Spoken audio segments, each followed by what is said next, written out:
Tá legal. Eu já iniciei a gravação, tá? Já Tá. Ok. Deixe-me, então, compartilhar aqui a tela. São todos muito bem-vindos, tá, irmãos? Com quem eu não falei, um bom dia. Deus abençoe a todos, a sua casa, a sua família. É um prazer estar aqui com vocês, eu e o meu irmão Cordeiro. Juntos estamos ministrando estas aulas aí para os irmãos. Ok, a tela já está compartilhada, né? Estão todos vendo a tela?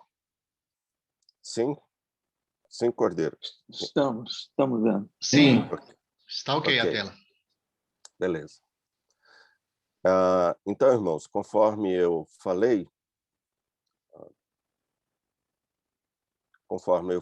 eu e o presbítero Cordeiro vamos estar ministrando essa aula.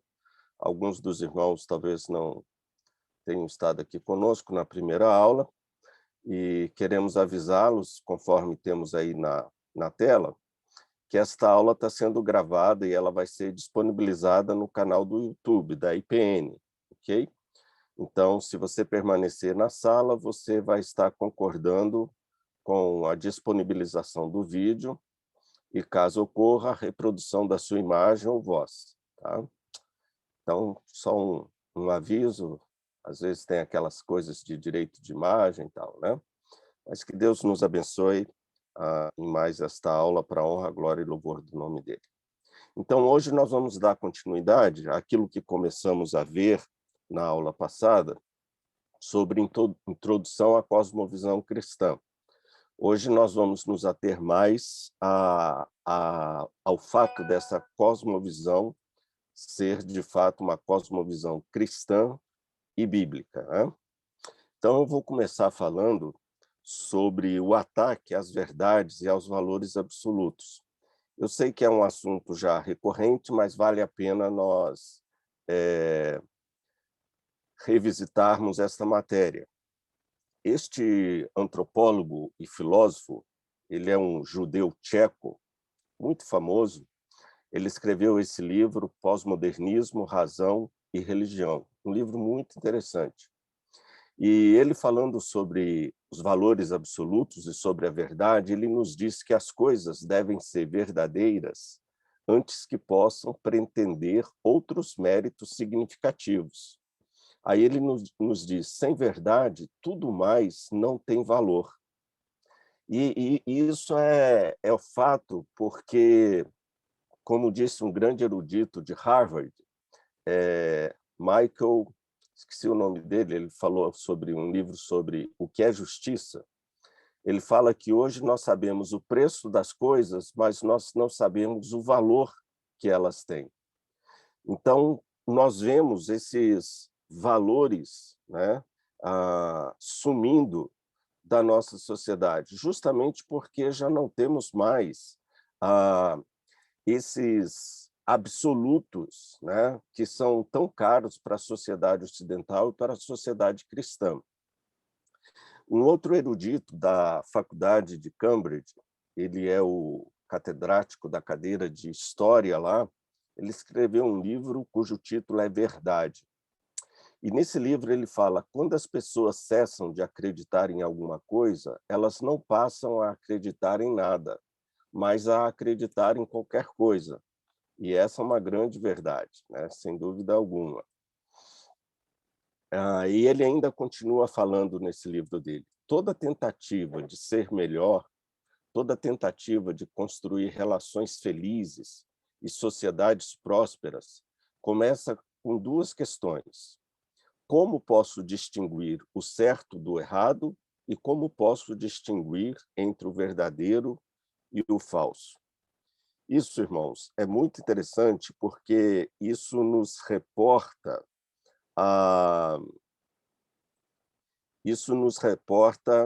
justamente a pessoa de Jesus que disse, eu sou o caminho, a verdade e a vida. Agora entrou. Henrique, obrigado. Okay. A nossa cosmovisão é o Evangelho. Sem verdade absoluta, nós não teríamos Jesus, que é a verdade absoluta. Veja como que o pós-modernismo desconstrói, né, os valores cristãos que nós temos na nossa sociedade. Outra coisa que o Felipe fala, creio de fato que é impossível o ser humano, é impossível você ser humano sem ter um conceito de verdade, né? Obviamente que nenhuma sociedade prospera sem conceitos absolutos e sem conceito de verdade. Bem, então vamos pensar aqui sobre essa nossa cosmovisão cristã, que passa pelo caminho da verdade, passa pelo caminho de valores absolutos, e vamos falar hoje sobre a sua importância, relevância para a academia e para a evangelização do mundo atual. Eu, você, como crentes, nós fomos chamados para fazermos diferença na nossa época. Essa é a época em que Deus nos pôs. A nossa classe diz respeito ao crente no mundo de Deus. Que mundo é esse onde nós, enquanto crentes, estamos? É o mundo onde Deus quer que façamos diferença. É o mundo onde Deus quer que preguemos o evangelho. Davi disse assim, Lucas, né, falando de Davi, ele disse, tendo Davi servido a sua própria geração, conforme o desígnio de Deus adormeceu. Agostinho, ele vai dizer que nós somos imortais até que a nossa missão se cumpra. Então, veja, Davi foi relevante na sua época, na sua geração, enquanto Deus tinha para ele propósitos definidos. E na sua geração, ele cumpriu os desígnios de Deus. Nós, irmãos, fomos chamados para cumprirmos os desígnios de Deus na nossa geração. Essa geração que está aí, esse mundo que está aí, por mais conturbado que ele seja, é o mundo onde Deus tem nos colocado para que nós nele façamos diferença. Por isso, a nossa matéria diz respeito a entendermos este mundo. Começamos a falar isso na primeira aula e vamos concluir hoje com esta aula. Vimos que a cosmovisão é uma questão de pressupostos, é uma questão de ótica, com qual olhos eu vejo o mundo. Então, cada um de nós usamos determinadas lentes, né? Falamos sobre isso, que nós, como cristãos, usamos a lente da criação, a queda, a redenção e a glorificação. Essas são as nossas lentes, né? Vamos rever alguns desses conceitos hoje. Então, por que cada um vê o mundo de uma forma diferente? Porque nem todos usam os mesmos óculos. Eu gosto de usar esse exemplo, alguns já me ouviram falar usando esse exemplo. Franco Montoro foi um político muito famoso aqui no Brasil, ele morreu em 99, com 83 anos, foi governador de São Paulo, mas os óculos que ele usava eram óculos materialistas, óculos humanistas.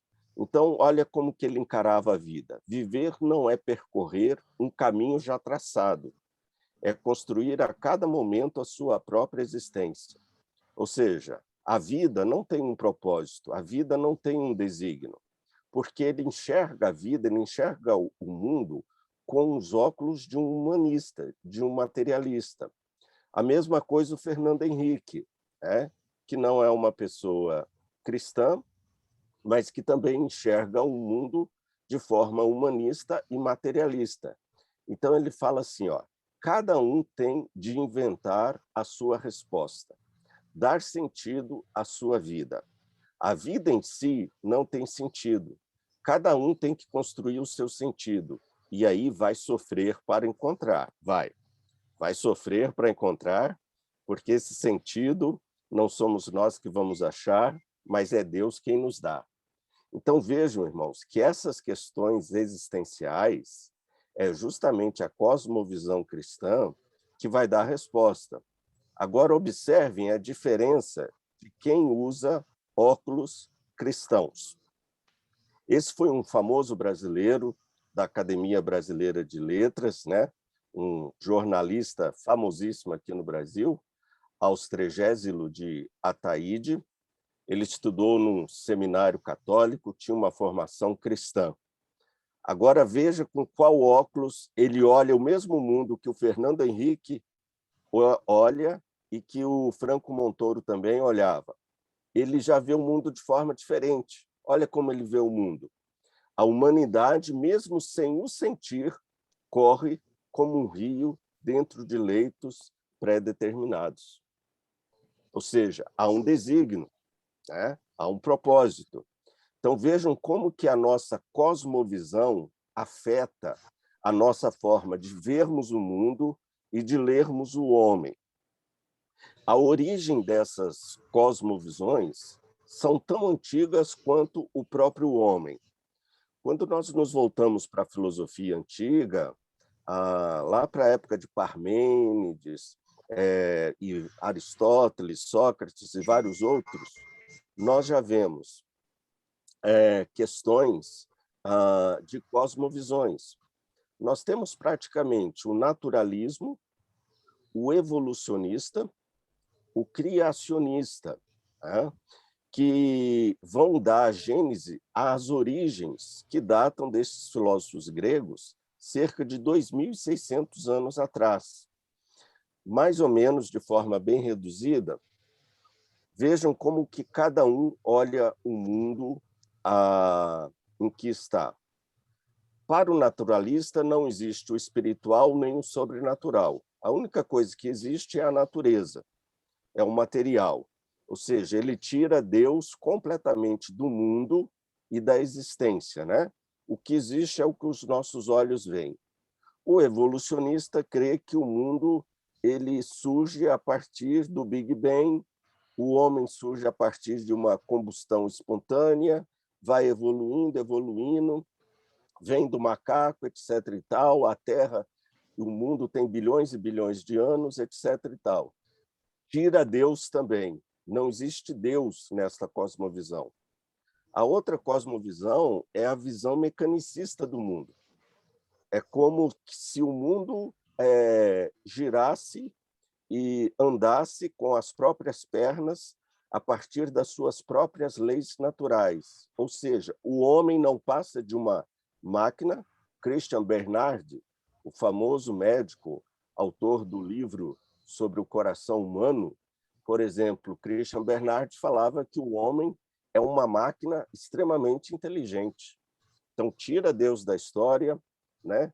Jacques Monod, A Casa e Necessidade, também vê o mundo dessa forma, um filósofo ateísta, e o criacionista, que é a nossa cosmovisão. Para o criacionista, Deus criou o mundo e tudo que nele há. Deus criou o homem.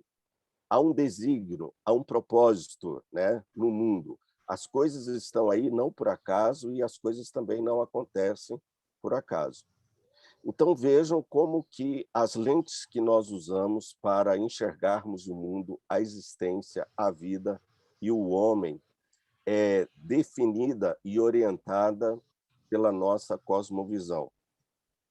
Um grande erudito reformado, o Cornelius Van Til, escreveu muito sobre esse assunto, sobre apologética, e ele, em um dos seus escritos, nos diz: nós, como cristãos, nós devemos olhar para o mundo como o próprio Cristo fez, e que, se alguém não o olha assim, vê o mundo de modo falso.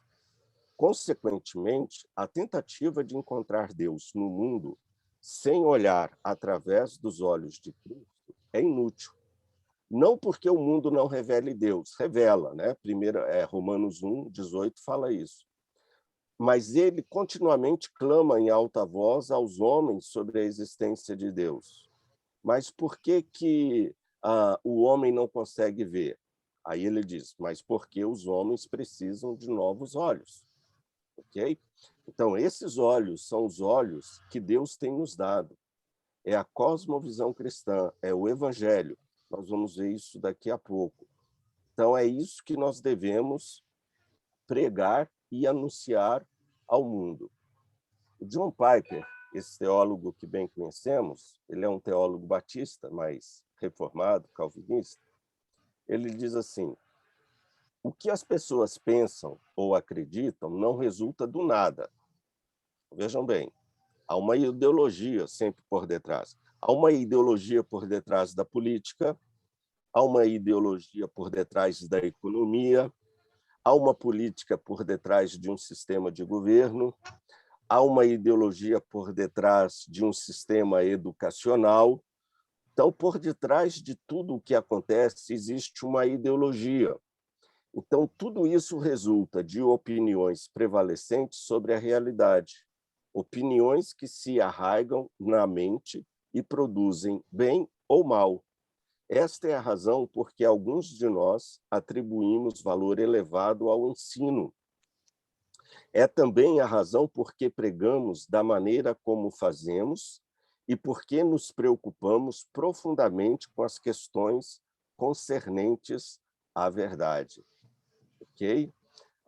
Falando a mesma coisa, o William Craig, ele falando sobre o ressurgimento do teísmo nas universidades, ele nos diz que os filósofos cristãos têm saído dos seus guetos e defendido a verdade da cosmovisão cristã com argumentos filosoficamente sofisticados nas melhores revistas seculares e sociedades profissionais.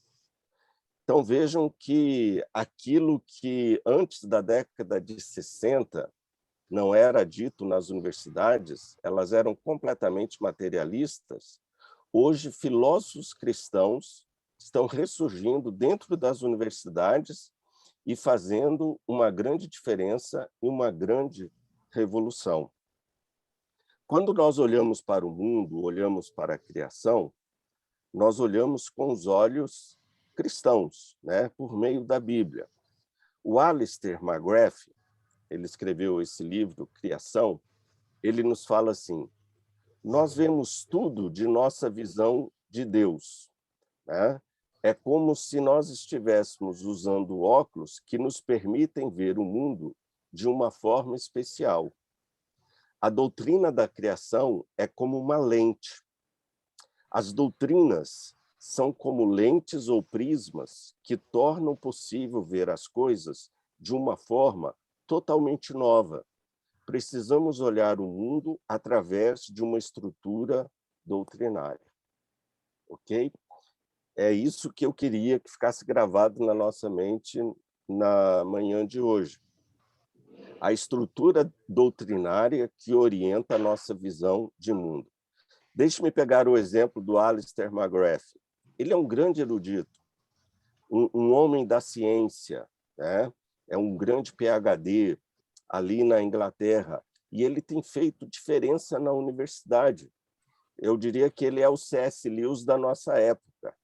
Ele tem tido embates monumentais com Richard Dawkins, né, que é um evolucionista, um ateísta, e o Alistair McGrath, ele tem sido usado por Deus em vários segmentos da sociedade no que diz respeito à academia, na economia, na política, na filosofia, nas ciências químicas, biológicas, etc. e tal. Tem escrito obras monumentais, ou seja, vejam como que a cosmovisão cristã pode afetar a sociedade em todos os seus segmentos. O Alistair McGrath é uma prova disso, né? Deixa-me ver se eu consigo. Nós temos hoje figuras-chaves da história da ciência que trabalharam dentro de uma estrutura cristã. A ciência que produziram foi inspirada e motivada por suas cosmovisões cristãs. E vocês sabem, né, que a ciência, a física, ela nasce com cristãos, ou com aqueles que possuíam convicções cristãs, cosmovisões cristãs. A Nancy e o Taxon, que escreveram um livro muito interessante chamado Ciência e Fé, eles dizem o seguinte: não podemos entender de fato figuras como Newton, Descartes ou Cuvier sem investigar as ideias religiosas e filosóficas que impulsionaram seus trabalhos científicos, né? Então, eram homens com uma cosmovisão cristã que fizeram o que fizeram, né? Então, foi o mundo cristão, por fim, que deu à luz de maneira clara e sistematizada ao método experimental da ciência propriamente dita. Desculpa, engasguei aqui. Quem disse isso foi Loren Heisley, um antropólogo, escritor científico e presidente do Instituto Americano de Paleontologia, irmãos. Veja, é uma pessoa que tinha tudo para ser um evolucionista, mas ele fala que foi a cosmovisão cristã que levou a ciência no nível que ela se encontra hoje. A Nancy nos diz ainda o seguinte: a fé cristã inspirou de várias formas o nascimento da ciência moderna. O cristianismo forneceu tanto os pressupostos intelectuais quanto a sanção moral para o desenvolvimento da ciência moderna.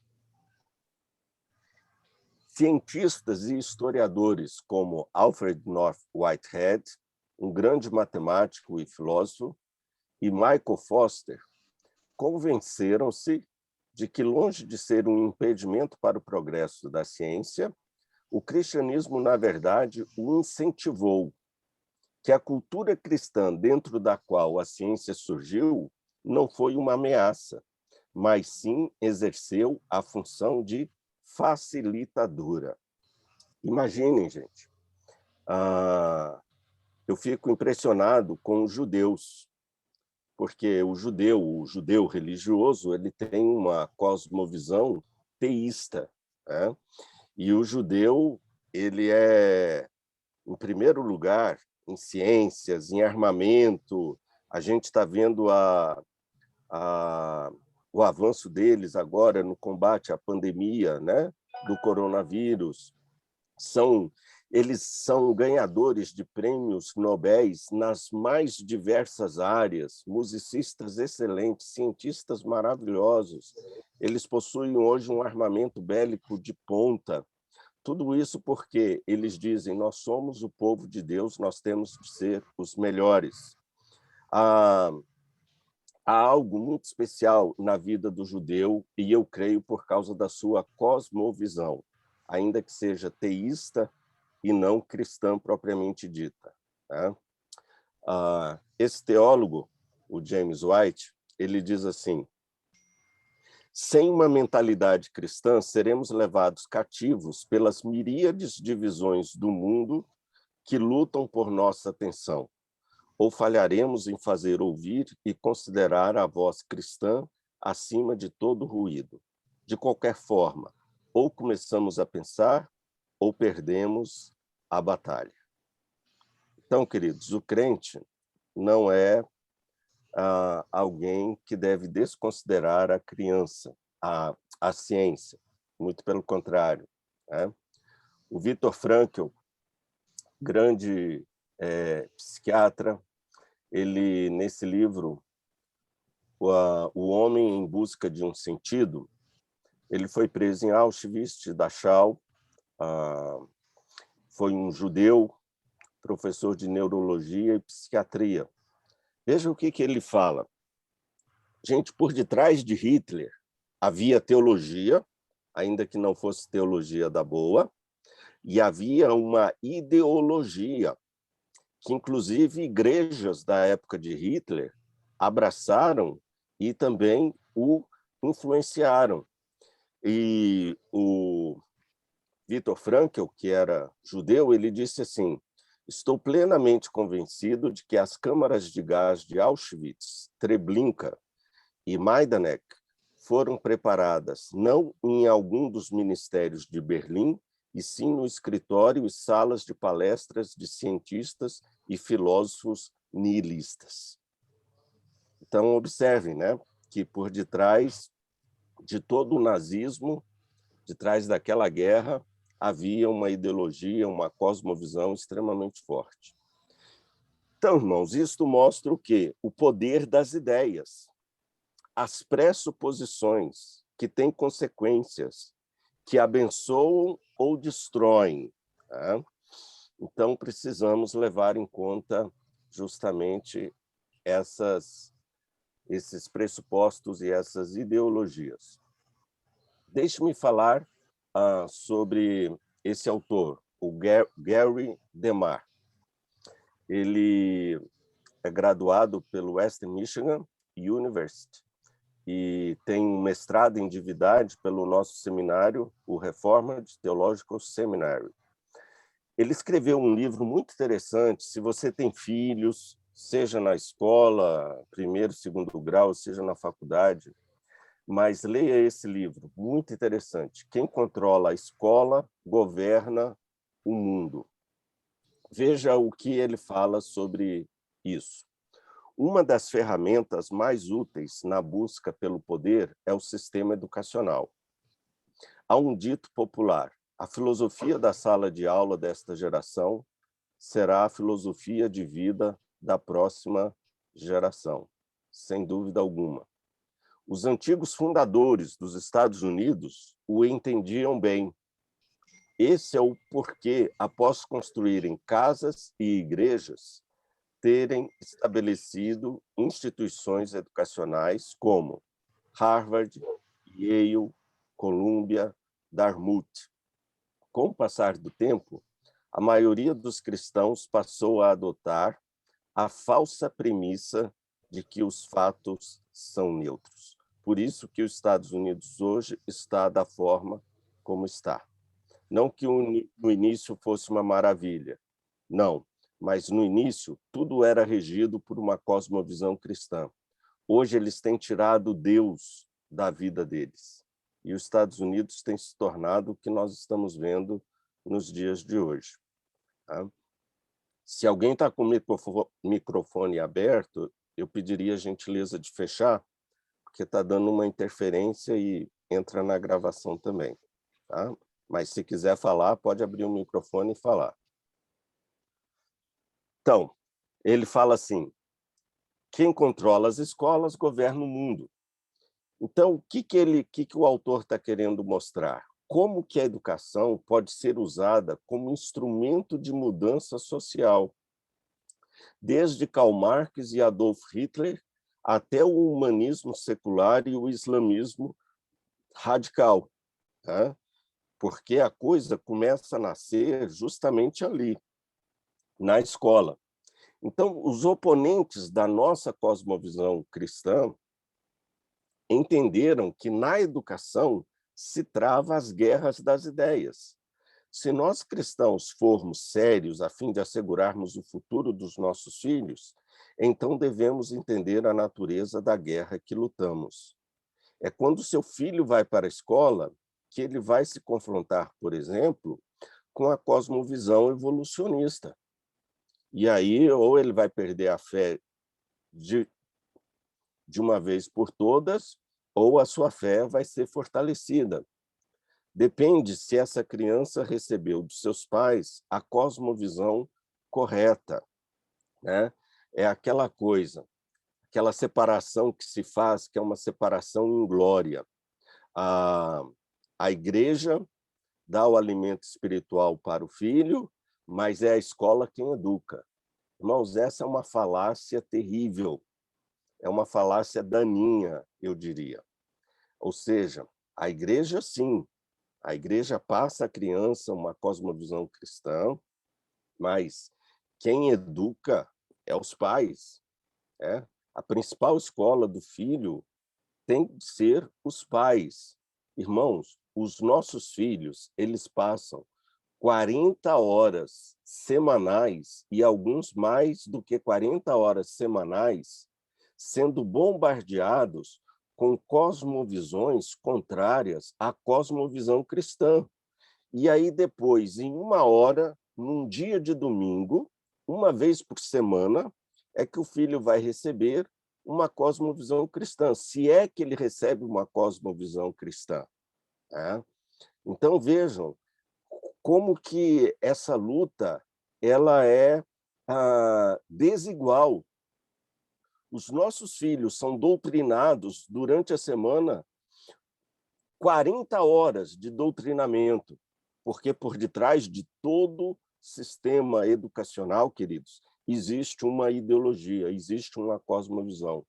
E depois essa criança vai passar apenas 1 hora na igreja, sendo doutrinada a partir de uma cosmovisão cristã. Essas crianças, elas precisam ser doutrinadas pelos seus pais, dentro de casa, né? Na família. Então, é um livro que nós recomendamos a leitura. Tem um outro livro também muito interessante, do Solano Portela, que é O que estão ensinando para as nossas crianças. Muito interessante. Bem, o Gary DeMar, nesse livro, Quem Controla a Escola Governa o Mundo, ele fala assim, na cosmovisão marxista, o Estado deveria se tornar o educador, o novo pai. Nós presenciamos isso em andamento com o governo de esquerda, tanto do Lula como o da Dilma, aonde as escolas e também as universidades eram fontes de um doutrinamento predominantemente, sem dúvida, marxista. Tá? Depois, quem quiser falar, pode falar, tá bom? Então, as ideias, elas vão desembocar em ações, em atitudes. Portanto, as ideias, elas têm consequências. Apesar desse livro ter sido escrito já há alguns anos, ele tem a sua relevância e a sua atualidade. Tanto é que a editora R Realizações o lançou, o famoso livro do Richard Weaver, As Ideias Têm Consequências.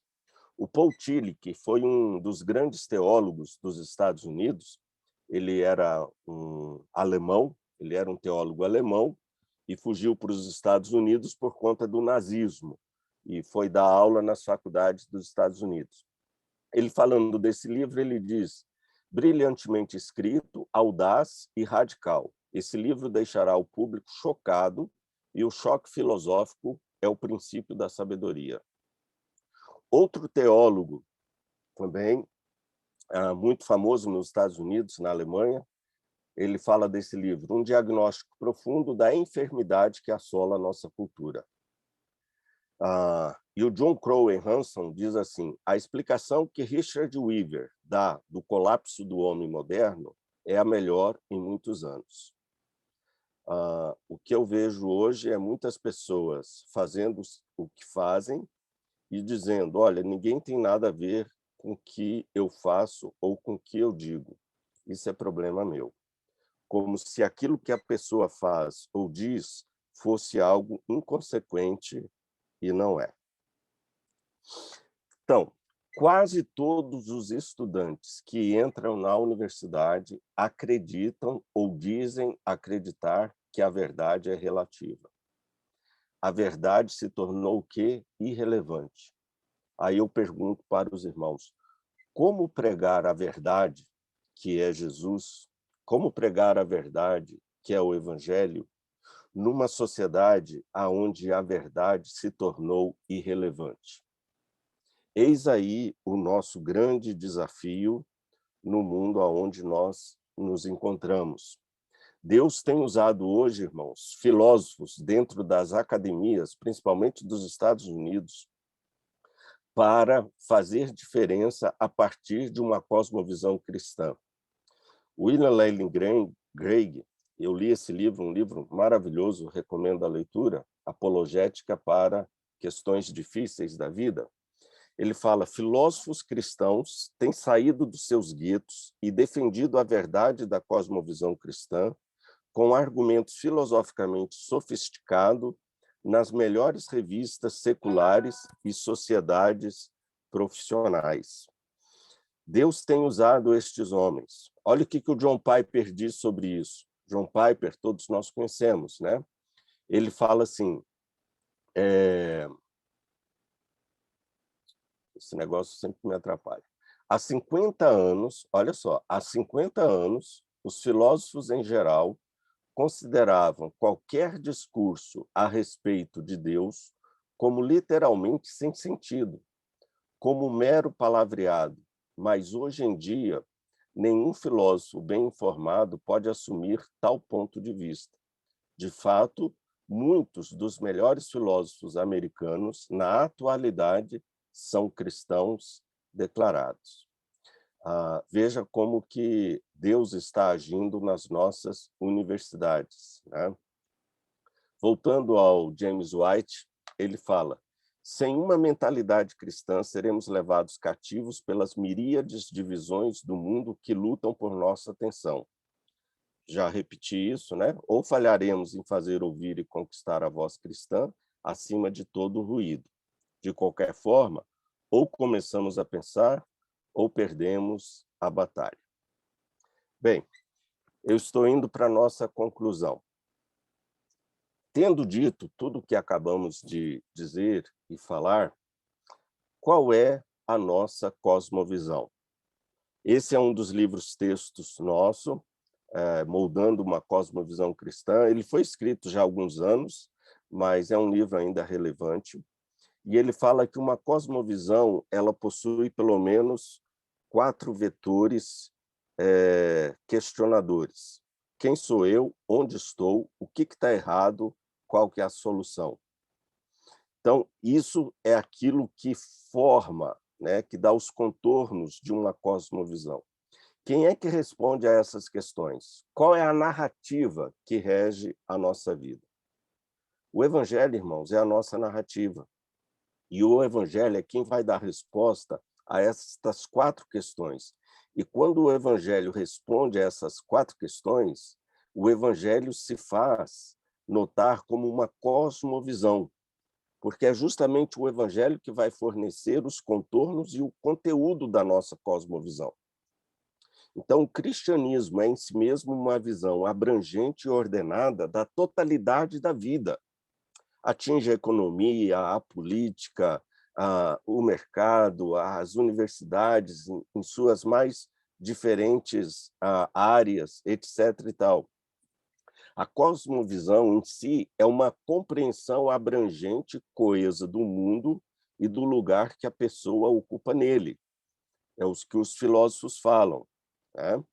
E uma cosmovisão em si também, no nosso livro-texto, nos diz que uma cosmovisão não só descreve o mundo para nós, como também dirige a nossa vida no mundo. Ela não só nos dá uma perspectiva de como o mundo é, sua função descritiva, mas também funciona como guia de como o mundo deve ser e de como devemos viver no mundo, ou seja, sua função normativa. E a cosmovisão cristã bíblica?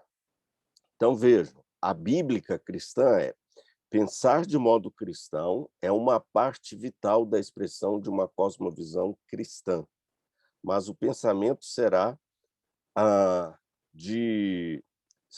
decorrente de uma cosmovisão. E a nossa cosmovisão está profundamente vinculada à nossa vida em Cristo. Uma cosmovisão verdadeiramente bíblica está centrada em um relacionamento existencial com Cristo. Então, veja, qual o problema, quem eu sou, o que eu estou fazendo aqui e para onde vou? Qual é o problema do homem? O Evangelho responde: o pecado original. Todos pecaram e carecem da glória de Deus. Assim como por um só homem entrou o pecado no mundo, pelo pecado a morte, assim também a morte passou a todos os homens, porque todos pecaram. O presbítero Cordeiro vai estar falando sobre esses pontos mais detidamente nas próximas aulas, por isso que eu só estou dando uma pincelada. Vejam, irmãos, os 5 pontos do calvinistas, que dão para nós uma metanarrativa ou uma cosmovisão. A depravação total, a eleição incondicional, a expiação limitada, a graça irresistível e a perseverança dos santos. Observem se isso não é uma cosmovisão. O problema, a depravação total, o meio para a solução, que é Jesus Cristo, que é a morte de Cristo na cruz, né? A graça de Deus manifestada a nós, a solução, que é o próprio Senhor Jesus Cristo, sua morte e ressurreição, E o futuro, para onde que o homem vai? Há um futuro, ou ele vai para o céu, ou ele vai para o inferno. Então, vejam que a doutrina reformada nos dá a resposta sobre quem eu sou, o que eu estou fazendo aqui, qual o problema, qual a solução e para onde eu vou. E eu diria para vocês, mais do que uma doutrina reformada, é uma doutrina bíblica. Esse filósofo, ele fala sobre a decadência do homem e sobre o pecado original, não com esses termos, né? Porque ele não era bíblico. É o Próclo do século V, quando ele fala da natureza ruim do homem, ele fala assim: assim como se encontram em cada cidade, ao lado dos nobres e das pessoas distintas, o populacho mais ínfimo, em todo homem, ainda o mais nobre e elevado, encontra-se uma réstia do elemento baixo e vulgar da natureza humana, isto é, da natureza bestial. O que é isso? Ele está falando da depravação total. A mesma coisa teve que falar Freud, ele não teve como fugir disso. Freud diz: atrás de toda a natureza consciente do indivíduo esconde-se a natureza bestial, isto é, dentro do inconsciente escondem-se os pensamentos sórdidos, a segunda natureza do homem, um ladrão inato, um assassino inato. Quem é que disse isso? Jesus. Ele falou que a maldade está no coração do homem, está na sua natureza. O Denis Diderot, que foi um dos famosos iluministas, todas as crianças são essencialmente criminosas. É uma sorte para nós que os seus poderes físicos sejam ainda demais limitados, para que levem a cabo toda a destruição de que são capazes. Grande verdade, né? Veja que isso vai contra o humanismo de Jean-Jacques Rousseau no seu livro O Contrato Social, onde ele diz que as crianças nascem boas, mas a sociedade a torna um ser ruim. É justamente o contrário. A Bíblia fala do pecado original do homem e o seu castigo. Fala que o homem nasceu inteiramente corrompido. Né? Mas temos a resposta. Qual é a solução? Cristo.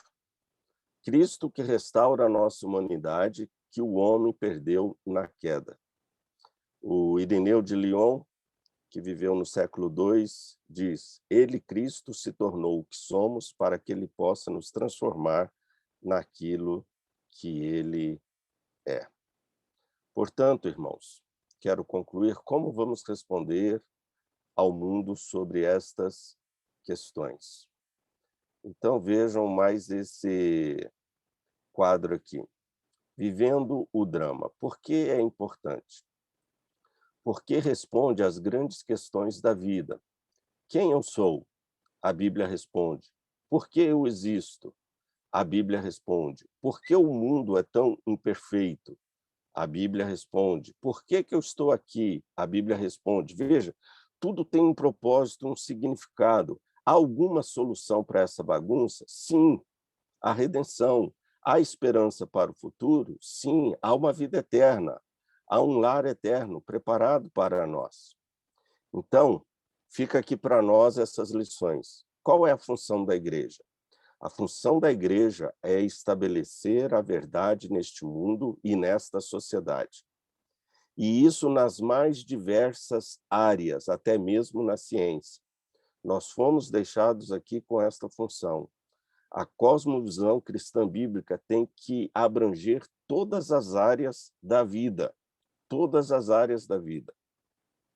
João Paulo II, ele fala algo interessantíssimo, né? Falou, né? Ele diz assim: a igreja não é alheia, nem pode sê-lo a esse caminho de pesquisa. Jesus Cristo é o caminho, a verdade e a vida. Dentre os vários serviços que ela deve oferecer à humanidade, há um cuja responsabilidade lhe cabe de modo absolutamente peculiar. A igreja é a diaconia da verdade. Olha que coisa interessante. A igreja é a diaconia da verdade. Paulo fala em 2 Coríntios, capítulo 10, as armas com as quais lutamos não são humanas. Ao contrário, são poderosas em Deus para destruir fortalezas. essas cosmovisões que estão por aí. Destruímos argumentos e toda pretensão que se levanta contra o conhecimento de Deus e levamos cativo todo pensamento para torná-lo obediente a Cristo. Deus quer usar a mim e a você para influenciarmos a sociedade com uma cosmovisão cristã em todas as áreas da vida, né? Deus preparou a sua igreja para que, por meio dela, a multiforme sabedoria de Deus se tornasse conhecida. E o Evangelho é a boa nova. Deus iniciou o processo de restauração de todas as coisas. E eu e você devemos refletir ao mundo a sabedoria de Deus, né? Bem, deixo aqui uma frase para vocês, de Johannes Kepler, grande cientista do século XVI, que disse: tinha uma cosmovisão cristã, era um cientista cristão. Graças te dou, Criador e Deus, pois tu me concedestes esta alegria em tua criação, e me alegro nas obras das tuas mãos. Vê, pois, que completei o trabalho para o qual fui chamado. Nele usei todos os talentos que tu me concedestes ao meu espírito. Deus quer usar os talentos que ele tem nos dado para influenciarmos a nossa sociedade, sem dúvida alguma. Termino com essa frase dele. Kepler, ele escreveu em 1500 e alguma coisa, que os astrônomos, na qualidade de sacerdotes de Deus, no que diz respeito ao livro da natureza, deviam ter em mente não a glória do seu próprio intelecto, mas, acima de tudo, a glória de Deus. Foi um homem da ciência e foi um homem de Deus. Não eram coisas incompatíveis, mas interdependentes e necessárias uma à outra. Só lhe deu glória, né? Amém, queridos. Deixe-me voltar para cá. Aí você vai receber um link para avaliar a aula. Vamos abrir aqui para a gente discutir um pouco e conversar. Deixe-me ver como é que eu volto aqui para o Zoom. É só clicar aí no compartilhar a tela, pastor. Pausar o compartilhamento, né?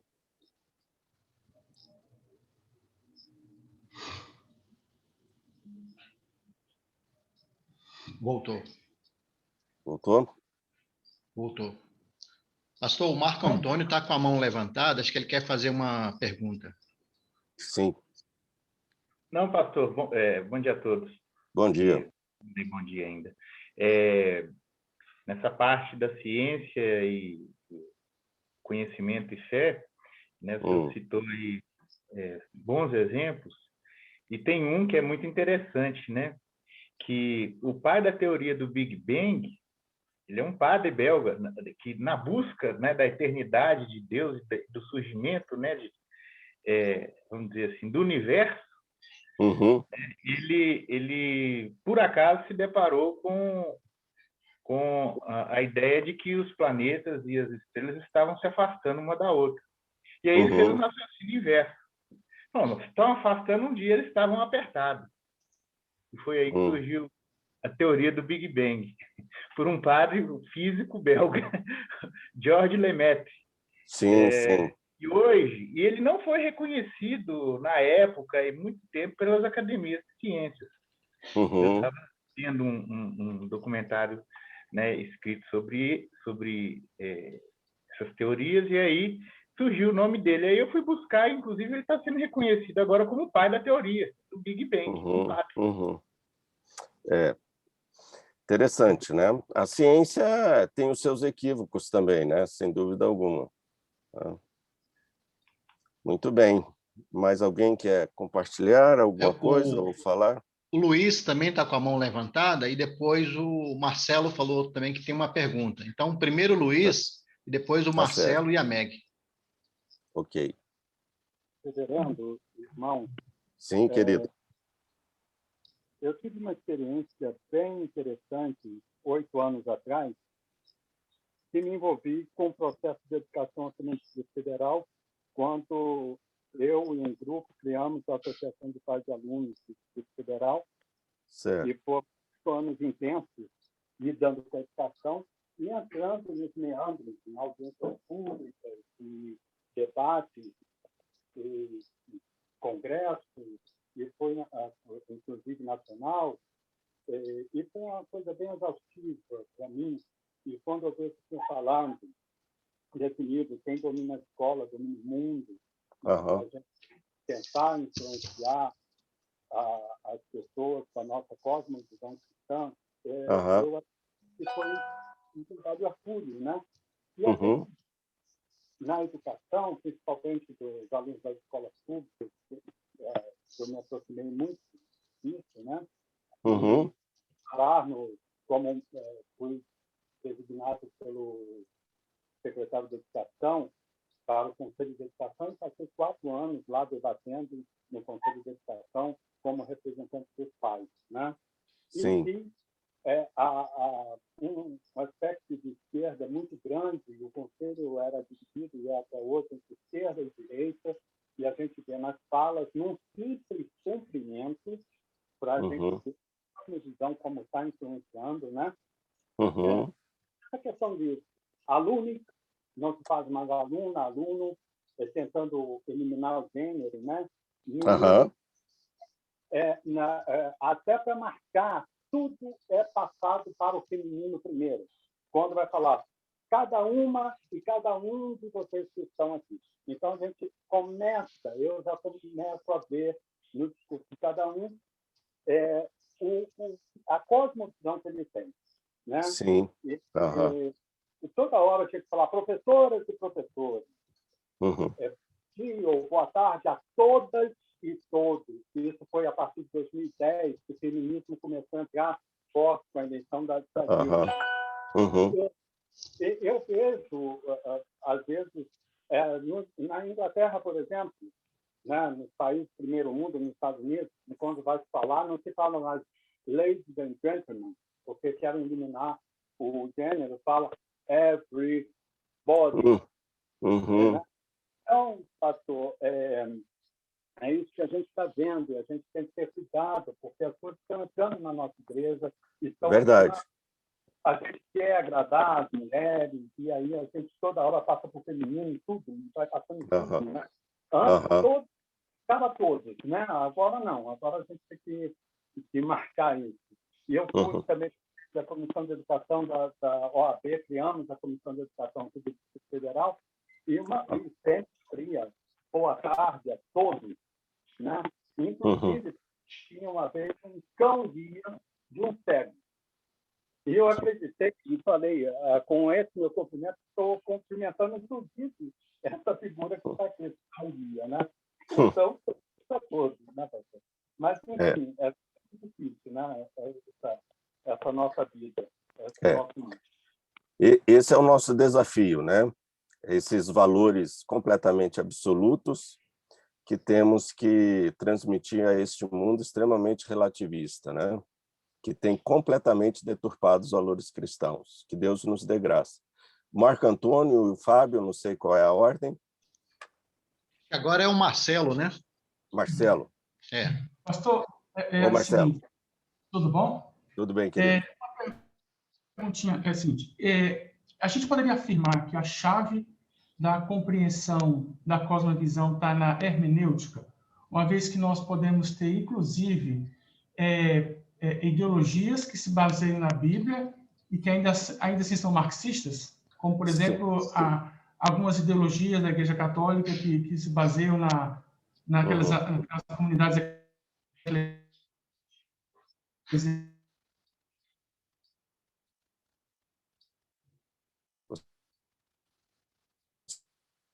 né?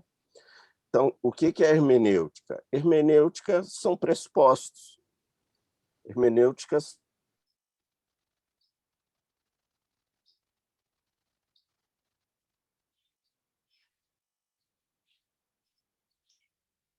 o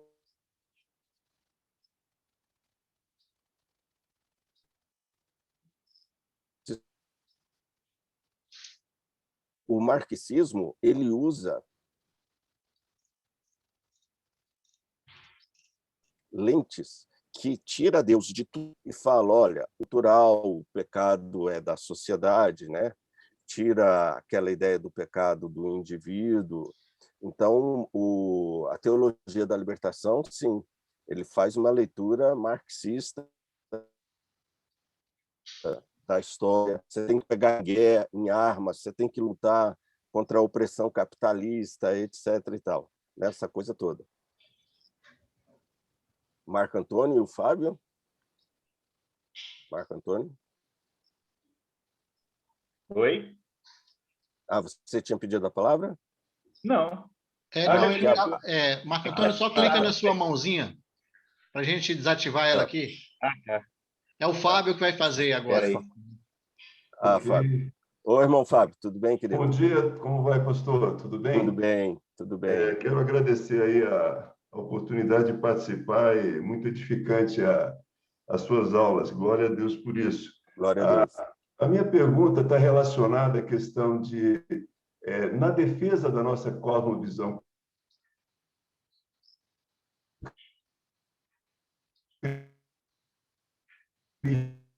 tantas cosmovisões, a gente tem que ter um senso crítico.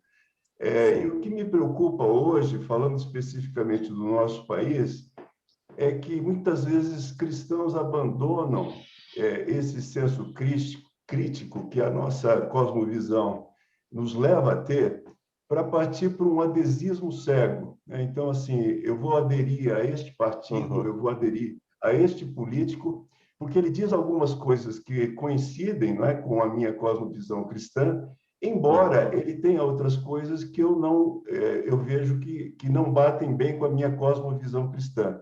Eu queria que você comentasse um pouco sobre isso, né? Porque nós temos ideologias e cosmovisões de esquerda, de direita, de centro.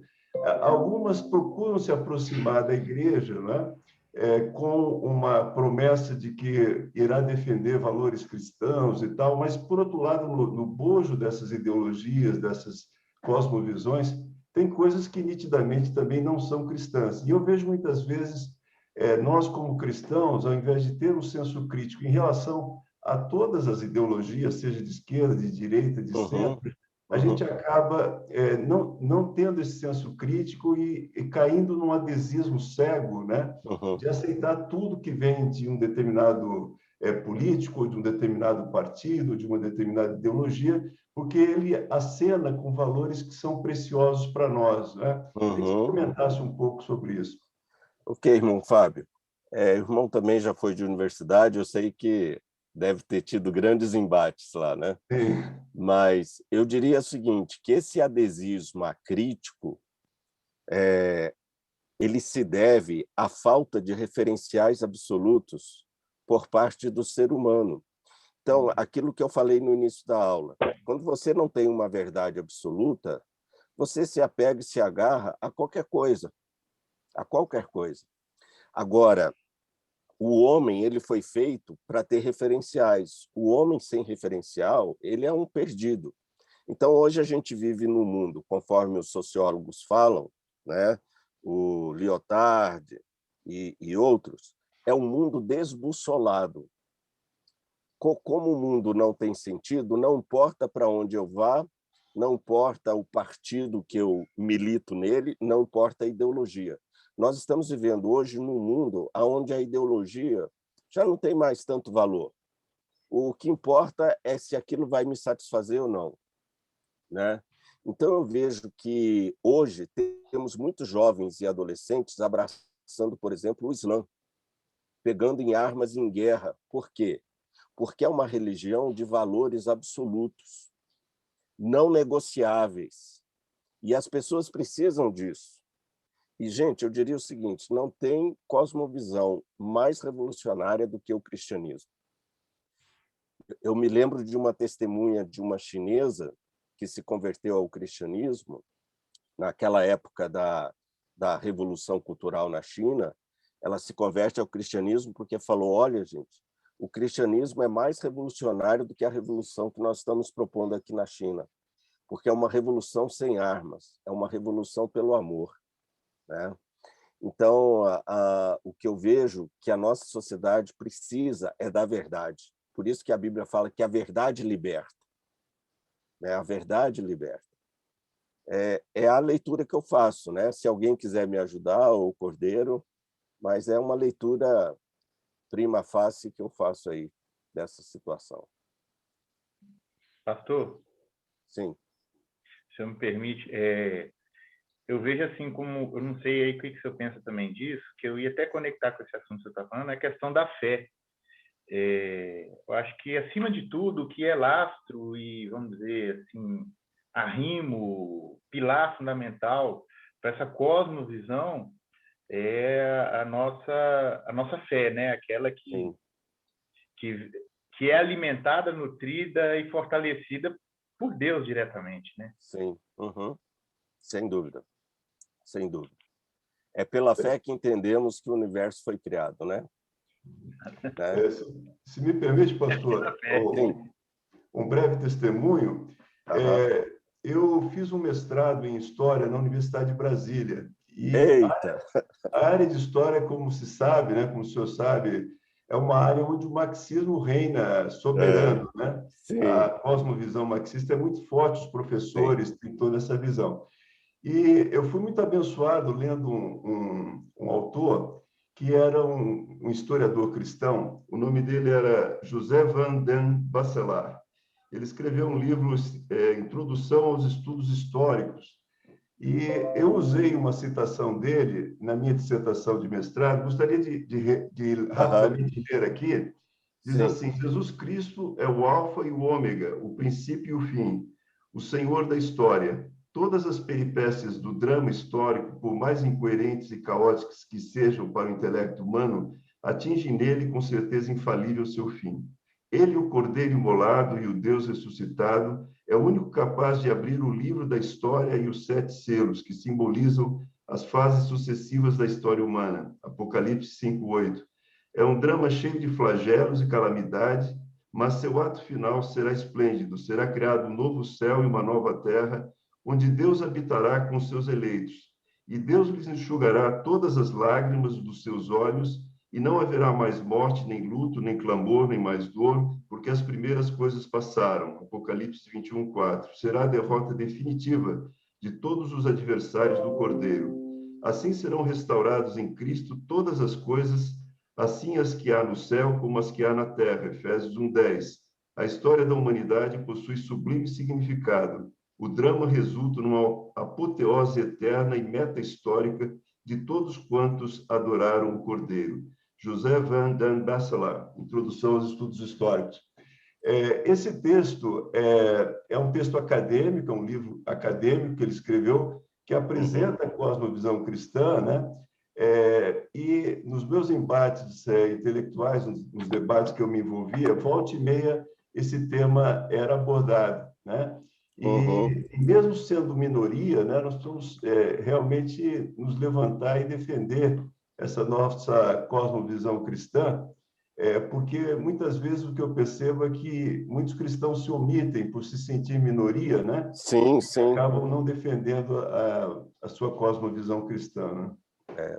Eu diria, abre a boca que Deus vai falar. Né? Amém. Gente, o nosso tempo se esgotou. Foi um prazer estar aqui com vocês. Amém. Próxima aula a gente vai continuar. Que Deus os abençoe. Um bom domingo para todos, na paz do Senhor. Um bom almoço. Até logo mais à noite. Deus abençoe a todos. Não esqueça de fazer a avaliação. Obrigado. Está no link aí. Eu mandei no link aí no chat. Só acessar o chat, tem um link, você clica lá e faz a nossa avaliação. Muito obrigado. Um bom domingo a todos. E até o próximo domingo, se Deus quiser. Se Deus quiser. Um abraço a todos. Obrigado. Tchau, tchau, pessoal. Tchau. Tchau, pessoal. Deus abençoe a todos.